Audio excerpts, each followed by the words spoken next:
सो दोस्तों welcome back to our channel. दोस्तों आप लोग पूछ रहे थे कि झारखंड पॉलिटेक्निक एंट्रेंस एग्जाम में क्वेश्चन का लेवल किस प्रकार का होता है। मैंने आप लोगों को पहले भी बताया था, इस एग्जाम में जो क्वेश्चन का लेवल आता है 9th 10th 11th 12th, यहाँ तक कि आप लोग के 12th क्लास के लेवल का भी क्वेश्चन आ जाता है। इस वीडियो में आप लोग के उन्हीं सारे क्वेश्चन को कराऊंगा जो कि आप लोग के प्रीवियस ईयर में पिछले साल पूछे गए थे। टॉप 25 क्वेश्चन है जो कि आप लोग के फिजिक्स और केमिस्ट्री के है। ये सारे क्वेश्चन आप लोग के हार्ड शिफ्ट के क्वेश्चन है। थोड़े से क्वेश्चन का लेवल हार्ड है इसमें। पिछले साल का क्वेश्चन का लेवल देखकर आप लोग चौंक जाइएगा, ऐसा क्वेश्चन आया था पिछले साल। तो आप लोग इन सारे क्वेश्चन को एक बार देख लीजिए, नोट कर लीजिए। हो सकता है इस बार भी आप लोग के पॉलिटेक्निक एंट्रेंस एग्जाम 2024 में भी आ जाए, तो इन सारे क्वेश्चन को एक बार अच्छे से देख लीजिए। चलिए इस प्रैक्टिस सेट में हम लोग पूरे 25 क्वेश्चन देखेंगे, बाकी और भी क्वेश्चन आप लोग के नेक्स्ट प्रैक्टिस सेट में करा देंगे। चलिए पहले क्वेश्चन से शुरू करते हैं। पहला क्वेश्चन देखिए क्या है। पहले फिजिक्स से शुरू करते हैं। देखिए पहला क्वेश्चन क्या है। घरों में एसी की आपूर्ति 220 वोल्ट 50 हर्ट्ज की है। इस आपूर्ति में तारों में से एक लाल इंसुलेशन के साथ होता है। देखिए ऑप्शन दिया हुआ है, the AC supply to the houses is of 220 volt 50 hertz. One of the wires in this supply is with red insulation called is. इसको मतलब रेड जो वायर होता है इसको क्या कहा जाता है। Live wire, neutral wire, earth wire या फिर इनमें से कोई नहीं। बाकी हमें इससे कोई मतलब नहीं है, कोई 220 वोल्ट है या फिर कोई किसी का फ्रीक्वेंसी कम है ज़्यादा है, इससे हमें कोई रिलेटेड कोई मतलब नहीं है। देखिए इसका राइट आंसर क्या हो जाएगा। जो लाल इंसुलेशन होता है, अगर आप लोग थोड़ा सा भी जानते होंगे कि जो लाल रेड कलर का जो वायर यूज होता है ये हमेशा लाइव वायर में यूज होता है, इसको लाइव वायर भी कहा जाता है। और जो ग्रीन कलर का वायर होता है, अगर आप लोग के घर में रेड, ब्लैक और ग्रीन ये तीनों वायर होंगे तो आप लोग को इसको पता होगा कि जो ग्रीन वायर का यूज़ किया जाता है ये अर्थिन में किया जाता है, यानी कि अर्थ वायर इसको कहा जाता है। न्यूट्रल वायर जो कि ब्लैक कलर में यूज होता है, ब्लैक कलर का यूज़ किया जाता है न्यूट्रल वायर में। तो राइट आंसर इसका क्या हो जाएगा, लाइव वायर, यानी कि रेड जो वायर होता है इसका यूज होता है लाइव वायर में। तो राइट आंसर इसका हो जाएगा फर्स्ट ऑप्शन। बाकी इसमें और क्वेश्चन में कुछ नहीं दिया था, कोई खास क्वेश्चन नहीं था। हालांकि ये क्वेश्चन आप लोग के प्रीवियस ईयर में आया था तो आप लोगों को करा दिए, तो ये भी आप लोग का आ सकता है। ज़्यादा रिपीटेड क्वेश्चन ही आप लोग के पॉलिटेक्निक एग्जाम में आता है। हम चाहते हैं कि आप लोग के सारे क्वेश्चन उन सारे क्वेश्चन को करा ही दे जो कि आप लोग के एग्जाम में आ जाते हैं। बाकी यूट्यूब पर तो 1000 2000 क्वेश्चन कराने के लिए करा देते हैं, लेकिन जो सिलेक्टेड क्वेश्चन होता है वही आप लोग को इस चैनल पर मिलेगा। अगला जो क्वेश्चन है आपका, शायद पहले भी आप लोगों को कराए होंगे।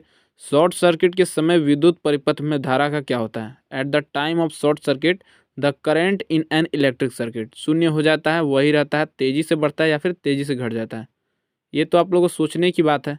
शॉर्ट सर्किट जब होता है तो उसमें जो इलेक्ट्रिक करंट होता है उसका क्या होता है। एक बार अपने से खुद से सोचिए, देखिए इसका राइट आंसर क्या होगा।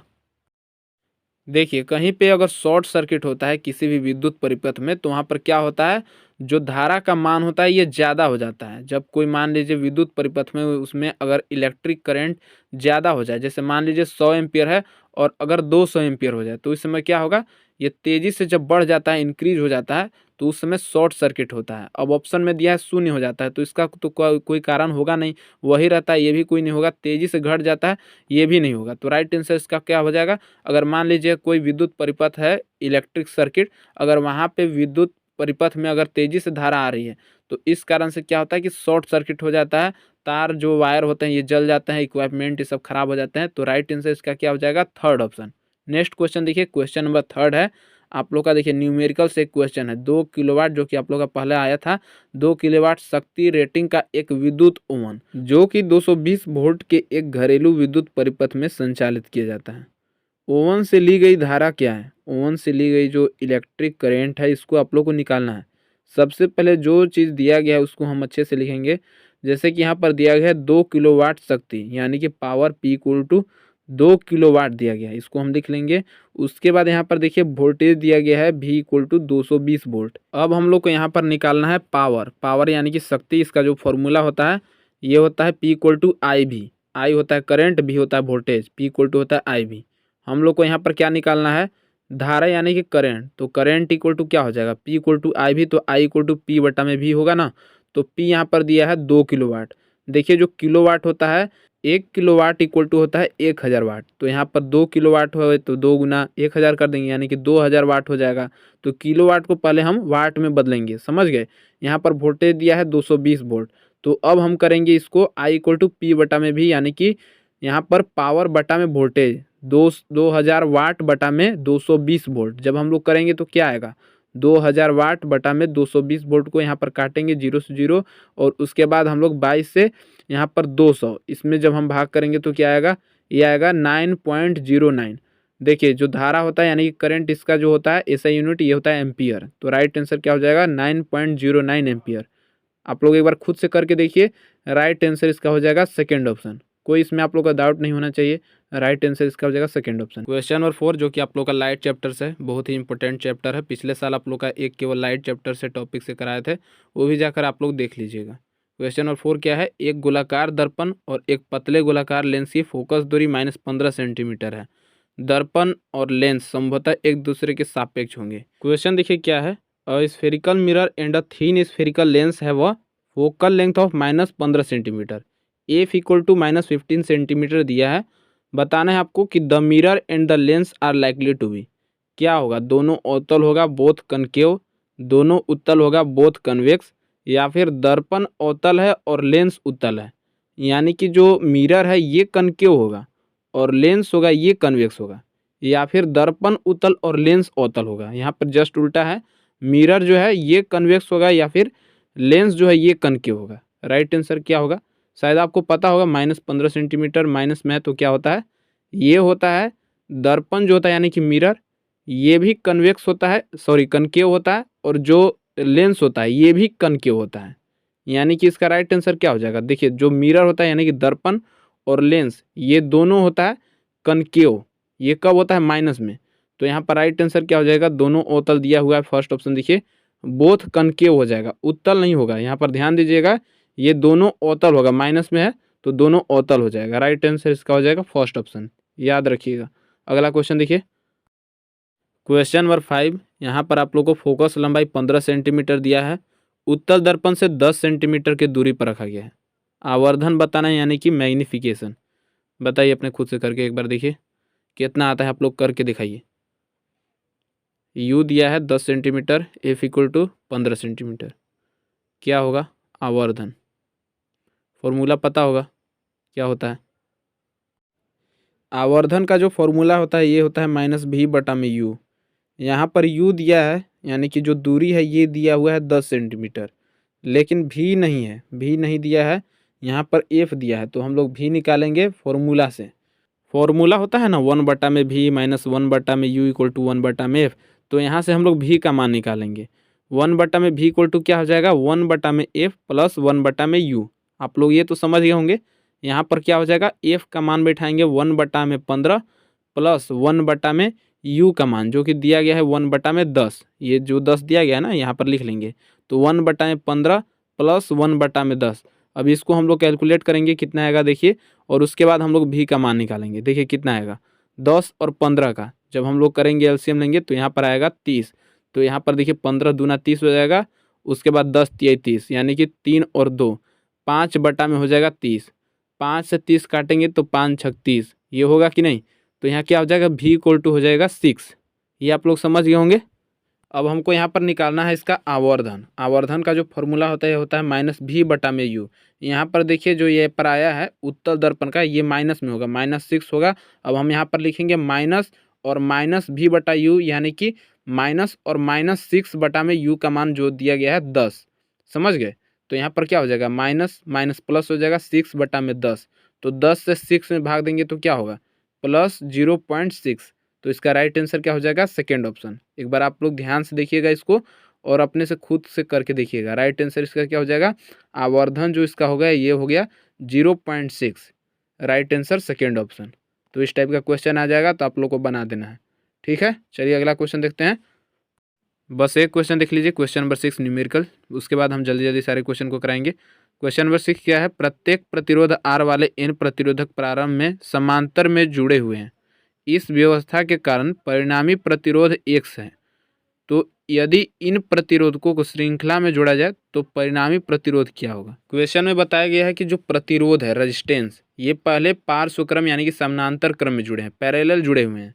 तो आप लोग को पैरेलल का फॉर्मूला पता है ना क्या होता है, 1/RP equal to 1/R1 plus 1/R2, इस टाइप से आप लोग पढ़े होंगे।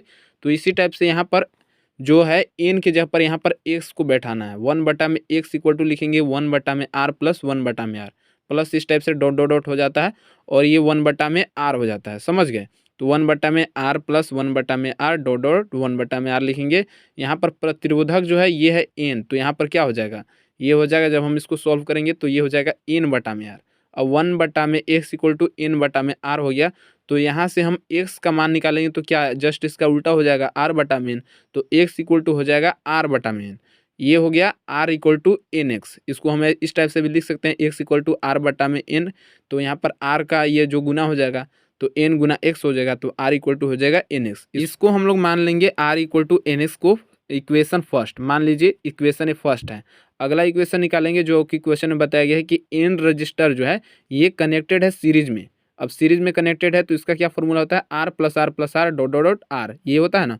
तो यहाँ पर n रजिस्टर है तो ये हो जाएगा nr। तो इसको हम मान लेंगे इक्वेशन सेकेंड। तो फर्स्ट और सेकेंड दोनों को हम जब कंबाइन करेंगे, ऐड करेंगे तो क्या आएगा, इक्वेशन फर्स्ट और सेकेंड से ये हो जाएगा nx और nr। तो यहाँ से देखिए इंटू करेंगे तो इसमें कॉमन ले सकते हैं n जो हो जाएगा ये कॉमन लेंगे तो ये क्या हो जाएगा n इंटू nx। इस टाइप से हम इसको लिखेंगे और इसको इस टाइप से भी लिख सकते हैं n²x, समझ गए। तो ये आ जाएगा इसका n²x। आप चाहे तो इसको याद भी कर सकते हैं, बाकी आपको समझा ही दिए किस टाइप से आपको बनाना है। राइट आंसर इसका हो जाएगा सेकेंड ऑप्शन। एक बार फिर से देख लीजिएगा, इसका राइट आंसर हो जाएगा सेकेंड ऑप्शन। चलिए अगला क्वेश्चन देखिए, क्वेश्चन नंबर 7 देखिए। सारे क्वेश्चन जल्दी जल्दी देखेंगे। क्वेश्चन नंबर 7 है मैग्नेटिक इफेक्ट ऑफ करंट से। एक इलेक्ट्रॉन चुंबकीय क्षेत्र में समकोण पर प्रवेश करता है, इलेक्ट्रॉन पर कार्य करने की बल की दिशा क्या होगी। ये आप लोग का है फ्लेमिंग का बाएं हाथ का नियम। फ्लेमिंग का हस्त नियम जो है उसके अनुसार बताइए कि जो इलेक्ट्रॉन पर कार्य करने की बल की दिशा जो होती है, ये बल यानी कि फोर्स की दिशा को किस तरफ इंडिकेट की जाती है। ये आप लोगों को पता होगा, जो बल यानी कि फोर्स की दिशा है ये हमेशा अंदर की ओर इंडिकेट की जाती है। यानी कि यहाँ पर जो ऑप्शन देखिए दिया गया है इनटू द पेज, पेज के अंदर, समझ गए। तो इसी क्वेश्चन को आप लोग को इधर उधर करके दे देता है, बाकी कुछ क्वेश्चन नहीं है। क्वेश्चन को आप लोग एक बार ध्यान से देखिएगा, समझिएगा ये क्या कहना चाह रहा है। जो बल की दिशा है ये किस तरफ इंडिकेट की जाती है, तो ये की जाती है पेज के अंदर। डॉट और क्रॉस अगर आपने पढ़ा होगा तो आप लोग को पता होगा क्या होता है। बाकी चलिए अगला क्वेश्चन देखिए, इसका 4 ऑप्शन राइट आंसर हो जाएगा। क्वेश्चन नंबर 8 देखिए। ये सारे क्वेश्चन आप लोग के हार्ड शिफ्ट के क्वेश्चन हैं। इस प्रकार के क्वेश्चन भी आप लोग के पॉलिटेक्निक एग्जाम्स में आ जाते हैं, इसीलिए आप लोग को करा दे रहे हैं ताकि आप लोग को पता चल जाए कि पॉलिटेक्निक एग्जाम्स में इस प्रकार के भी क्वेश्चन पूछे जाते हैं। हालांकि ये क्वेश्चन आप लोग के पिछले साल ही आए थे, तो हो सकता है इस बार आए या फिर नहीं आए, कोई चांस है या फिर नहीं, देखते हैं। 1 से 2 क्वेश्चन हालांकि रिपीट हो ही जाता है, तो आप लोग ये भी देख लीजिएगा, ठीक है। बाकी सारे क्वेश्चन को आप लोग देखिएगा, डरने की जरूरत नहीं है। एक भी क्वेश्चन आप लोग का डरने की जरूरत नहीं है, बल्कि इनको तैयारी करना है। सारा क्वेश्चन को आप लोग देख लीजिए, नोट कर लीजिए, याद कर लीजिए। सारे क्वेश्चन जल्दी जल्दी देखेंगे। देखिए इसमें क्या पूछा गया है कि कोलाइडी कणों द्वारा प्रकाश की किरण के प्रकीर्णन को क्या कहा जाता है। The scattering of a beam of light by colloidal particles is terms as. देखिए थॉमसन प्रभाव कहा जाता है, रमन प्रभाव कहा जाता है, टिंडल इफेक्ट या फिर टिंडल प्रभाव या फिर कॉम्पटन प्रभाव, इसको क्या कहा जाता है। आप लोग पढ़े होंगे, पता होगा कि कोलाइडी कणों द्वारा जो प्रकाश के किरण का प्रकीर्णन होता है इसे कहते हैं टिंडल इफेक्ट यानी टिंडल प्रभाव। राइट आंसर इसका हो जाएगा थर्ड ऑप्शन। ये कोई ज़्यादा हार्ड क्वेश्चन नहीं था, लेकिन ये सारे क्वेश्चन आप लोग के हर साल लगभग रिपीट हो ही जाते हैं, तो ये आप लोग याद रखिएगा। अगला क्वेश्चन देखिए, क्वेश्चन नंबर 9। क्वेश्चन नंबर 9 है किसी दिए गए धातु के तार की विद्युत प्रतिरोधकता ये किस पर निर्भर करती है। जो रजिस्टिविटी होती है ये किस चीज़ पर डिपेंड होती है। तार की लंबाई पर, तार की मोटाई पर, तार का आकार पर, या फिर तार की सामग्री की प्रकृति यानी कि उसकी नेचर पर, मटेरियल का जो नेचर है उस पर डिपेंड होता है। ये आप लोग बताइए। यहाँ पर ध्यान दीजिएगा, प्रतिरोध नहीं है, रेजिस्टेंस नहीं है, ये है रजिस्टिविटी, जिसको रो से डिनोट करते हैं, समझ गए। तो ये आप लोग 12th क्लास वाले सभी स्टूडेंट को पता होना चाहिए। जो 12th में हैं उनको तो पता होना चाहिए इसका राइट आंसर क्या होगा। जो रजिस्टिविटी होती है, प्रतिरोधकता, ये ना तो तार की लंबाई पर निर्भर करती है, ना तो मोटाई पर, और ना ही इसके आकार पर।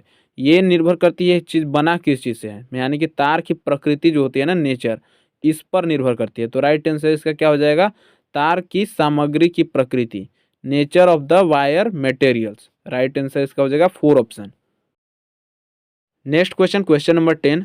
नरम लोहे की छड़ को धारावाही परिनालिका के अंदर डाला जाता है। परिनालिका यानी कि सोलेनोइड के अंदर जो चुंबकीय क्षेत्र होगा, मैग्नेटिक फील्ड, उस पर क्या असर पड़ेगा। शून्य हो जाएगा, घट जाएगा, बढ़ जाएगा, या फिर कोई चेंज नहीं होगा। क्या होगा, जब सॉफ्ट आयरन को किसी परिनालिका के अंदर रखा जाता है तो उसके ऊपर मैग्नेटिक इफेक्ट, मैग्नेटिक फील्ड उस पर क्या असर करता है, बताइए। देखिए इसका राइट आंसर क्या हो जाएगा, जब किसी सॉफ्ट आयरन के अंदर परिनालिका के अंदर रखा जाता है तो उस पर जो चुंबकीय क्षेत्र होता है ये बढ़ जाता है, इंक्रीज हो जाता है। जो चुंबकीय क्षेत्र होता है ना ये बढ़ जाता है। तो राइट आंसर इसका क्या हो जाएगा? Third option. समझ गए? चलिए अगला क्वेश्चन देखिए। क्वेश्चन नंबर 11, एक स्विमिंग पूल का वास्तविक गहराई से कम गहरा दिखाई देना, इसका क्या कारण होता है? The reason for a swimming pool to appear less deep than the actual depth is. अपवर्तन के कारण, प्रकाश प्रकीर्णन, या फिर प्रतिबिंब, या फिर व्यक्तीकरण, क्या कारण होता है जो कि स्विमिंग पूल का वास्तविक जो गहराई है उससे कम गहरा दिखाई देता है? इसका क्या राइट आंसर हो जाएगा? ये कारण होता है अपवर्तन के कारण, यानी कि रिफ्रैक्शन के कारण। राइट आंसर इसका हो जाएगा फर्स्ट ऑप्शन। अगला क्वेश्चन देखिए। चलिए एक क्वेश्चन है, क्वेश्चन नंबर 12, न्यूमेरिकल है, बहुत जल्दी देख लेंगे हम लोग। क्या है देखिए, चालक प्रतार पर दो बिंदुओं के बीच 2 कूलम आवेश है, Q इक्वल टू 2 कूलम, स्थानांतरित करने के लिए 14 जूल का कार्य किया जाता है, W इक्वल टू 14 जूल। दो बिंदुओं के बीच विभवांतर बताना है, यानी कि वोल्ट। एक आप लोग को पहले फॉर्मूला बताए थे, W इक्वल टू होता है क्यू भी, Q जो होता है आवेश और V यानी कि वोल्ट, दोनों के गुना होता है W इक्वल टू क्यू भी। तो यहाँ से हम निकालेंगे V इक्वल टू, तो ये क्या हो जाएगा?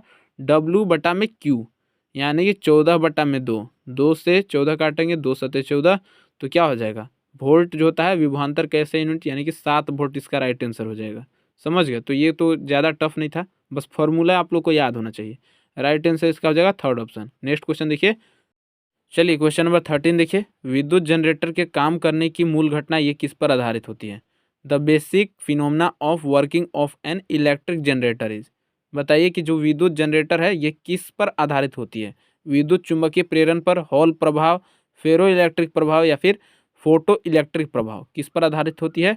इंपॉर्टेंट क्वेश्चन है। राइट आंसर इसका क्या हो जाएगा? जो विद्युत जनरेटर होते हैं ये हॉल प्रभाव यानी कि हॉल इफेक्ट पर काम करते हैं। तो राइट आंसर इसका हो जाएगा सेकेंड ऑप्शन। शायद बहुत सारे कैंडिडेट इसका आंसर नहीं जान रहे होंगे, 100 में 10% जिनको पता होगा।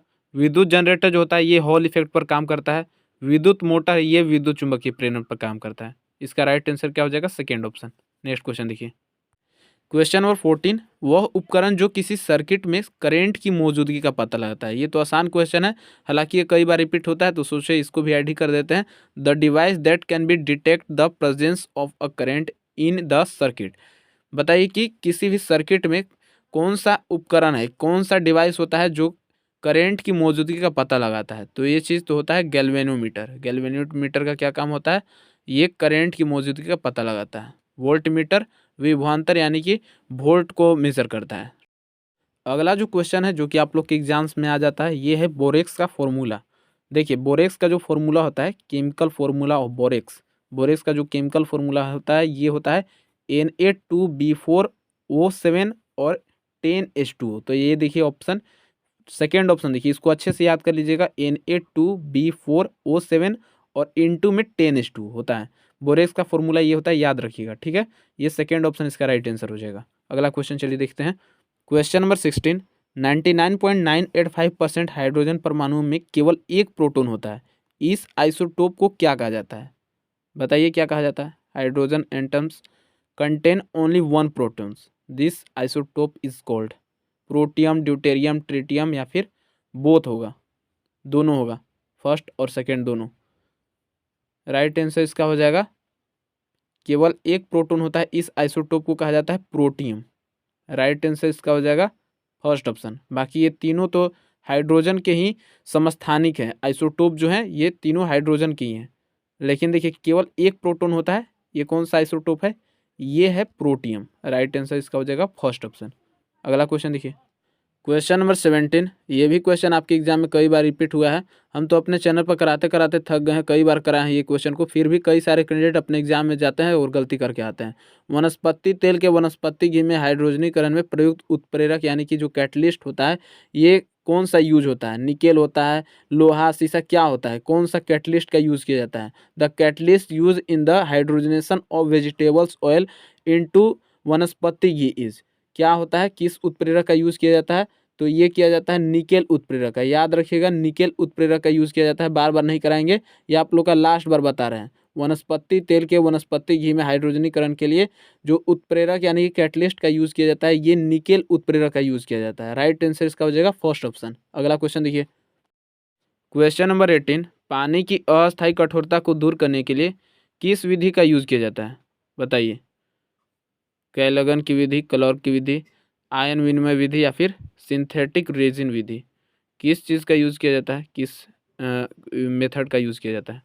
राइट आंसर क्या हो जाएगा, पानी की अस्थायी कठोरता को दूर करने के लिए जो टेम्प्रोरी हार्डनेस होता है वाटर में, उसको हटाने के लिए यूज़ किया जाता है क्लर्क विधि। राइट आंसर हो जाएगा सेकेंड ऑप्शन, याद रखिएगा। अगला क्वेश्चन, क्वेश्चन नंबर 19, हिंसबर्ग का अभिकर्मक बताना है। हिंसबर्ग रिएजेंट ये जो होता है ये किस चीज़ का होता है? देखिए, हिंसबर्ग का अभिकर्मक ये होता है बेंजीन सल्फोनिल क्लोराइड का। राइट आंसर इसका हो जाएगा first option, benzene sulphonyl chloride. ठीक है, याद रखिएगा। अगला क्वेश्चन, क्वेश्चन नंबर 20, इसके बाद 5 और क्वेश्चन है, देख कर जाइएगा, सारे क्वेश्चन आपके इंपॉर्टेंट हैं, एग्जाम्स के लिए अब ज़्यादा दिन ही बचा है। ब्लू बेबी सिंड्रोम जल में किस लवण की उपस्थिति के कारण होता है? ब्लू बेबी सिंड्रोम रोग होता है, ये पानी में कौन सा लवण की उपस्थिति के कारण होता है? कार्बोनेट, नाइट्रेट, क्लोराइड या फिर सल्फेट? कौन सा इसमें लवण है, कौन सा सॉल्ट है जो प्रेजेंस होता है वाटर में जिसके कारण ये रोग होता है? तो इसका राइट आंसर हो जाएगा, आया हुआ क्वेश्चन है, एक भी क्वेश्चन जो भी करा रहे हैं कोई ऐसा क्वेश्चन है जो कि आया हुआ नहीं है। राइट आंसर इसका हो जाएगा सेकेंड ऑप्शन, नाइट्रेट। नाइट्रेट जो सॉल्ट होता है, ये प्रेजेंस जब होता है वाटर में तो ये रोग हो जाता है, ब्लू बेबी सिंड्रोम रोग होता है। राइट आंसर इसका हो जाएगा सेकेंड ऑप्शन, चाहे तो आप एक बार सर्च करके भी देख सकते हैं। ठीक है, चलिए अगला क्वेश्चन, क्वेश्चन नंबर 21 देखिए। क्वेश्चन नंबर 21, पेंट और लेकर के निर्माण में किस बहुलक का यूज़ किया जाता है? पेंट और लेकर यूज़ किए होंगे, उसमें बताइए कि किस पॉलीमर को यूज़ किया जाता है बनाने के लिए पेंट और लेकर का यूज़ किया जाता है? राइट आंसर इसका क्या हो जाएगा, फर्स्ट ऑप्शन, ग्लिप्टल। जो ग्लिप्टल होता है पॉलीमर्स, इसी का यूज़ किया जाता है पेंट बनाने में या फिर लेकर बनाने में। राइट आंसर इसका हो जाएगा फर्स्ट ऑप्शन। ठीक है, चलिए अगला क्वेश्चन देखिए। बेकेलाइट नहीं होगा, बेकेलाइट का यूज़ किया जाता है स्विच ये सब बनाने में, इलेक्ट्रिक जो स्विच होते हैं इसमें यूज़ किया जाता है बेकेलाइट का। क्वेश्चन नंबर 22, निम्नलिखित में से कौन ऊष्म प्रवैगिकी के प्रथम नियम का गणितीय कथन है? यानी कि थर्मोडायनेमिक यानी कि ऊष्मागतिकी जो होता है ना, इसका प्रथम नियम क्या होता है? ऊष्मागतिकी आप लोग पढ़े होंगे थर्मोडायनेमिक चैप्टर, इसमें जो प्रथम नियम होता है फर्स्ट लॉ ऑफ थर्मोडायनेमिक, ये होता है delta U equal to Q plus W या फिर डब्लू प्लस क्यू, जो भी कहिए। राइट आंसर इसका क्या हो जाएगा, याद रखिए, delta U equal to Q plus W. Third option देखिए इसका राइट आंसर हो जाएगा। ठीक है, क्वेश्चन नंबर 23, द्रव्यमान संरक्षण का नियम निम्नलिखित में से किसने दिया है? Who among the following has given the law of conservation of mass? किन्होंने दिया है? 4 ऑप्शन दिया गया है, इसमें आप बताइए कौन सा राइट आंसर होगा। शायद बहुत ही कम कैंडिडेट होंगे जिनको ये पता होगा इसका राइट आंसर। द्रव्यमान संरक्षण का नियम किसने दिया है, आया हुआ क्वेश्चन है। एंटोनी लॉरेंट लाइवोसियर। देखिए फर्स्ट ऑप्शन देखिए, लाइवोसियर कहीं पे भी अगर आपको ऑप्शन में मिल जाता है तो आपको टिक लगा देना है, राइट आंसर हो जाएगा। ठीक है, तो इसका राइट आंसर हो जाएगा फर्स्ट ऑप्शन। अब 2 क्वेश्चन और है, देखकर जाइएगा। क्वेश्चन नंबर 24, जल में हाइड्रोजन और ऑक्सीजन का अनुपात बताइए कि हाइड्रोजन और ऑक्सीजन का रेशियो क्या होता है? आसान क्वेश्चन है। जल का यानी कि वाटर का जो फॉर्मूला होता है क्या होता है, H2O, H hydrogen O oxygen. Hydrogen के एटॉमिक नंबर क्या है, 1। ऑक्सीजन का क्या होता है, 8, तो 1:8, 1:8। राइट आंसर क्या होगा इसका, फर्स्ट ऑप्शन। हम फालतू बात नहीं करते हैं, जो आप लोग का क्वेश्चन आता है वही कराते हैं। टाइप करवाने के लिए तो हम 1 से 2 हज़ार क्वेश्चन भी आप लोग के लिए टाइप करवा सकते हैं, लेकिन वैसे क्वेश्चन को टाइप करवाने की क्या फ़ायदा जो कि आपके एग्जाम में आए ही ना। तो वैसे क्वेश्चन, सेलेक्टेड क्वेश्चन ही आप लोग को इस चैनल पर मिलता है। ठीक है, चलिए अगला क्वेश्चन देखिए, लास्ट क्वेश्चन है, क्वेश्चन नंबर 25। ये आज की इस प्रैक्टिस सेट का लास्ट क्वेश्चन, क्वेश्चन नंबर 25। आसान क्वेश्चन है। परमाणु होता है, एन एटम इज, क्या होता है परमाणु पर? धन आवेशित कण, ऋण आवेशित कण या फिर उदासीन कण या फिर इनमें से कोई नहीं? कौन सा चार्ज होता है? पॉजिटिव होता है, नेगेटिव होता है या फिर न्यूट्रल होता है? तो ये तो 9th क्लास में ही पढ़ना था, 9th क्लास के स्टूडेंट भी बता सकते हैं कि एटम पर कौन सा चार्ज होता है। तो एटम पर कोई चार्ज नहीं होता है, न्यूट्रल होता है ये। राइट आंसर क्या हो जाएगा, एक उदासीन कण होता है और न्यूट्रल पार्टिकल। राइट आंसर इसका हो जाएगा थर्ड ऑप्शन। तो ये आज की इस वीडियो में आप लोग के पूरे 25 क्वेश्चन कराए। क्वेश्चन के लेवल आप लोग के टफ थे, लेकिन ऐसे क्वेश्चन आप लोग के एग्जाम में आते हैं, तो मेरा काम था कराना, आप लोग खुद देख लिए।